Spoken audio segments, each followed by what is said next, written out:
தமிழகம் எங்கும் கிளைகளை கொண்ட Annamalai institute of hotel management and hospital management படிப்பில் சேர்வதற்கான அட்மிஷன் நடைபெறுகிறது. ஜி.கே. நாகராஜ் சார், ரெண்டு விஷயம் பீட்டர் அல்போன்ஸ் அவர்கள் சொன்னபோது பழைய தன்மையில் நீங்க அணுக முடியாது, அது ஜனநாயகத்திற்கு நல்லது அப்படின்ற ஒரு விஷயம். ஆர்கே 2-3 விஷயங்கள் சொன்னார்.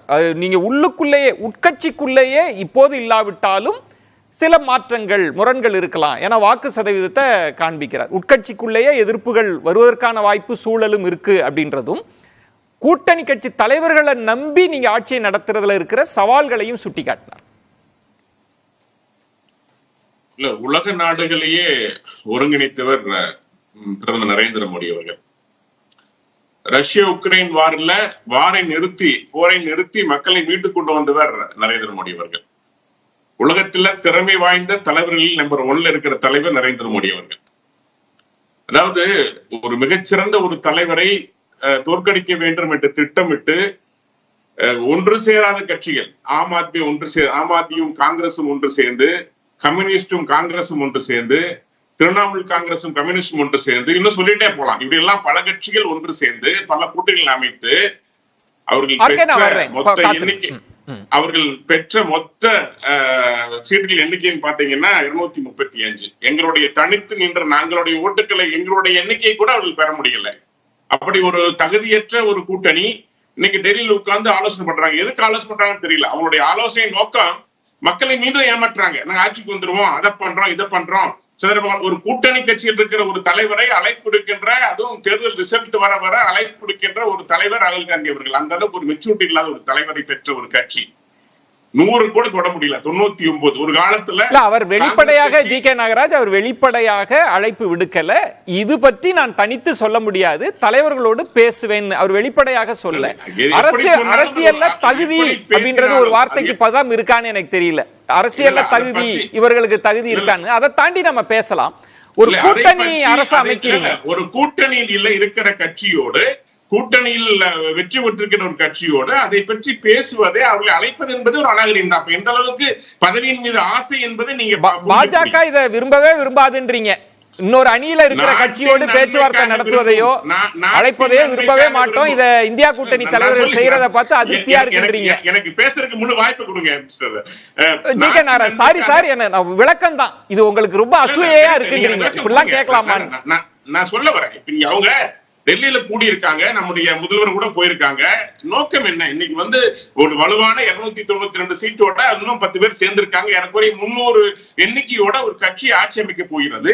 ஆனா மக்கள்கிட்ட ஏதோ ஒரு தோற்றத்தை ஏற்படுத்துவதற்காக நாங்கெல்லாம் ஜெயிச்சிருக்கோம், நாங்க அமைக்க போன ஒரு தோற்றத்தை மீண்டும் மக்களை ஏமாற்றுகிற முயற்சி காங்கிரஸ் செய்யுது. இல்ல, நான் கேட்பது ஜி.கே. நாகராஜ், அவர்கள் டிபேட் அதற்குள்ள இல்ல. இப்ப பீட்டர் அல்போன்ஸ் அவர்கள் கூட நாங்க ஆட்சி அமைக்க போகிறோம்னு சொல்ல, ஆர்கே அந்த இடத்துக்கு நகரல. கேள்வி நான் அதை தான் உங்கள்கிட்ட கேட்க விரும்புவது, ஒரு கூட்டணி அரசை அமைக்க முடியுமா? மோடி அவர்கள் வாஜ்பாய் அல்ல, அதுக்கு உங்கள்கிட்ட பதிலை எதிர்பார்க்கிறேன். பாருங்க, நீங்க ஒரு விஷயம் புரிஞ்சுக்கணும். அரசியல்ல நல்லவர்களை விட வல்லவர்களுடைய திறமை மிக சிறப்பாக செயல்பட முடியும். நான் சொல்றேன், ஏற்கனவே நரேந்திர மோடி அவர்கள் நல்லவர் மட்டுமல்ல, வல்லவரும் கூட.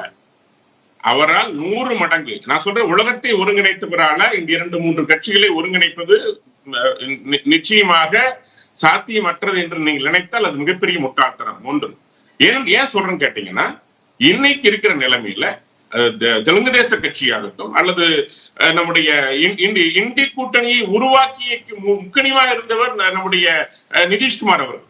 அவரை இந்து கூட்டணி விட்டுட்டு வெளியே போனவர். அவர் சொன்னார் மேடையில், என்ன சொல்றார், நரேந்திர மோடியில் வைத்துக் கொண்டு, நான் தெரியாமல் போயிட்டேன், இனிமேல் அந்த தவறை செய்ய மாட்டேன், உங்களோடு தான் இருப்பேன். மேடையில ஓப்பனா டிக்ளேர் பண்ண நிதிஷ்குமார் இன்னைக்கு வெற்றி பெற்றிருக்கிறார். அவரோடு பாஜக இணைந்து நாங்க வெற்றி பெற்றிருக்கிறோம். அவரையும் கூட இருக்கிறார் சந்திரபாபு நாயுடு அவர்கள். இன்னைக்கு எவ்வளவு எல்லாம் கஷ்டப்படுத்தப்பட்டார், இப்படி எல்லாம் வந்தார். இன்னைக்கு வந்திருக்கிறவருக்கு இன்னைக்கு அவங்களுடைய ஆந்திரா குறித்து எப்படியெல்லாம் கனவு வந்து கொண்டிருக்கின்றார். தேசத்தை பற்றி கவலைப்படுகின்ற பாரதிய ஜனதா கட்சியோடு அவர் இணைந்து செல்வதில் ஆர்வம் காமிக்கின்றார். இன்னைக்கு எல்லாரும் உட்கார்ந்து பேசி மிக தெளிவாக ஒட்டுமொத்தமாக நரேந்திர மோடி அவர்களை அந்த என்டிஏவுடைய தலைவராக தேர்ந்தெடுக்கின்றார்கள். பிரதமர் மோடியாக தேர்ந்தெடுத்து கடிதம் கொடுத்திருக்கிறார். இதுல என்ன உங்களுக்கு சந்தேகம் இருக்க போகிறது?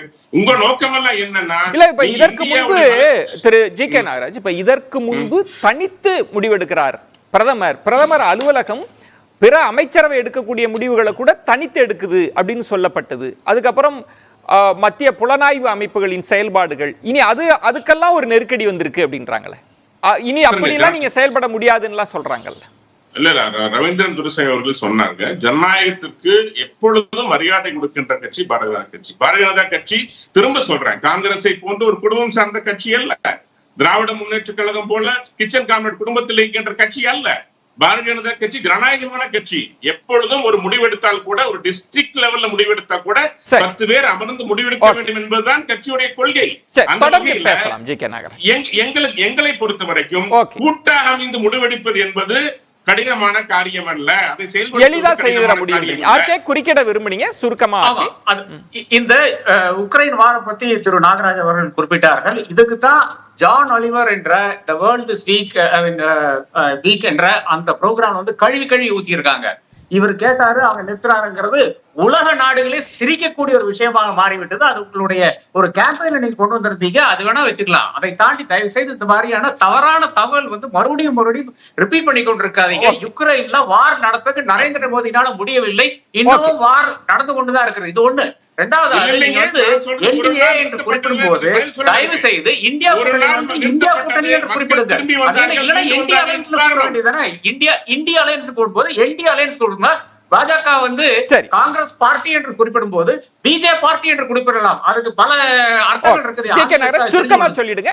இல்ல பாருங்க, ஒரு நாள் போர் நிறுத்தப்பட்டு மக்கள் மீட்டெடுக்கப்பட்டார்கள் என்பது உண்மை கிடையாது.